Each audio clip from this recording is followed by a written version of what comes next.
Hello and welcome to the Lockdown Diaries with me, Chris Carl. Day 29. It is day 29 of the lockdown here in Spain. That's what this podcast is all about. Just a few laughs and tips and binge-watching recommendations to get you through the lockdown. I'm here in lockdown on the Costa del Sol in Spain. As I say, day 29. The last episode of this podcast was day 25. It was day 26 of the lockdown. I've sort of caught up now because there haven't been any episodes for the last few days. I was logged out or blocked from posting this podcast on Facebook. Apparently somebody reported me for abuse. Now there's one thing this podcast certainly isn't, and that's inappropriate or abusive. I don't know what happened there. It's certainly a family orientated podcast. There's certainly nothing abusive in it, and anybody who knows me knows that's not me at all. But people did say to me that it might be something called spam bot, which sounds like a very unpleasant meal or possibly a very, very weird insult. However, Facebook did stop me from posting to the various groups. Thank you, groups, for letting me share. I don't know if one of them stopped me or if it was this spam bot or what it was that stopped me being allowed to share this podcast, but I was stopped from sharing Thursday's episode, so I haven't made one since. Today is Sunday the 12th of April, and sadly, of course, my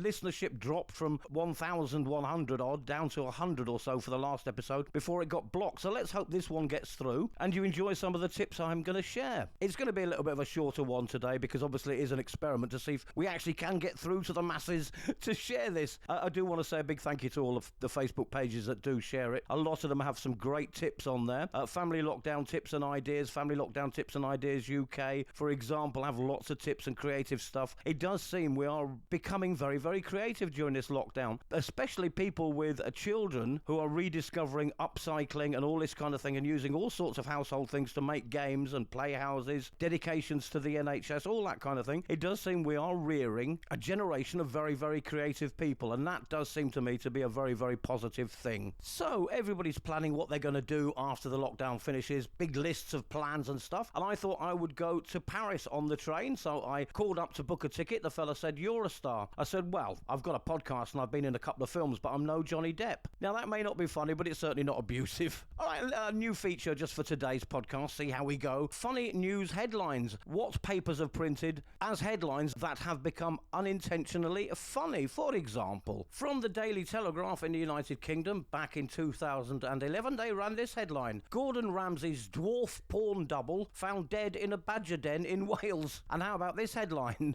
from a local newspaper in Rugby in England? It was obviously a slow news day. Woman finds a hat in a tree. A hat has been found up a tree in Bilton. The woolen head garment, which is red and has a bobble, was discovered on Tuesday by Bilton Lane resident Sharon Bromance, real name, 43. "I could hardly believe my eyes when I saw it up there," she said. "I got it down with a stick and put it on a fence post. The owner now has until April to attempt to reclaim the hat, after which it will be destroyed."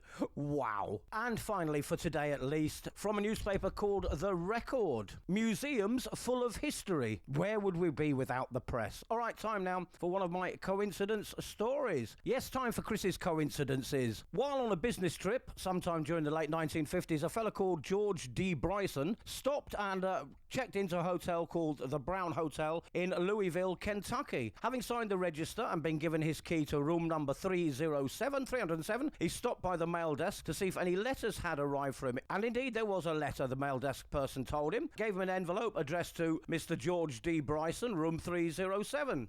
George Bryson, room 307, that's him.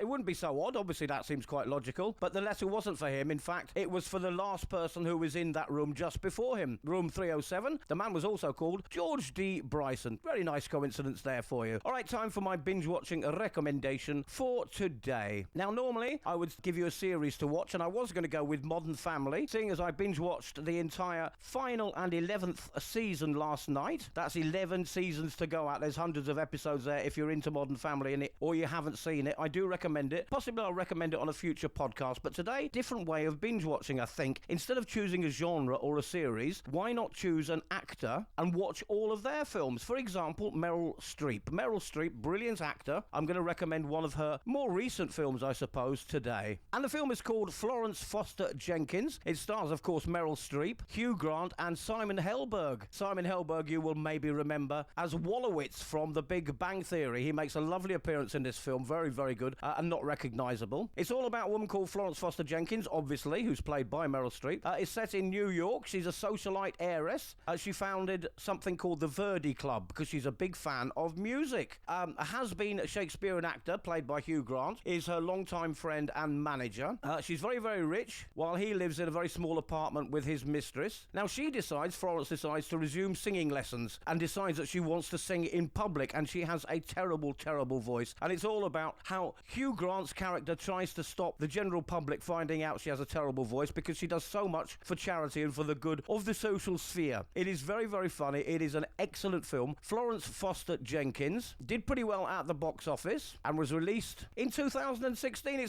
It's a biographical comedy drama, sort of based on real life. So do check that out. Florence Foster Jenkins. Hugh Grant is great in it as St. Clair Bayfield. Meryl Streep, of course, is just awesome. And Simon Helberg, well, very, very good as Cosme McMoon. That's my binge-watching recommendation for today. Normally at this point I'd recommend a drama game to play. As this is kind of an experimental episode, who knows if it'll be banned or otherwise from being shared on Facebook by some strange algorithm or some strange person. But we are making a very quick episode just to see if it gets through. So my drama recommendation for today is more of a literature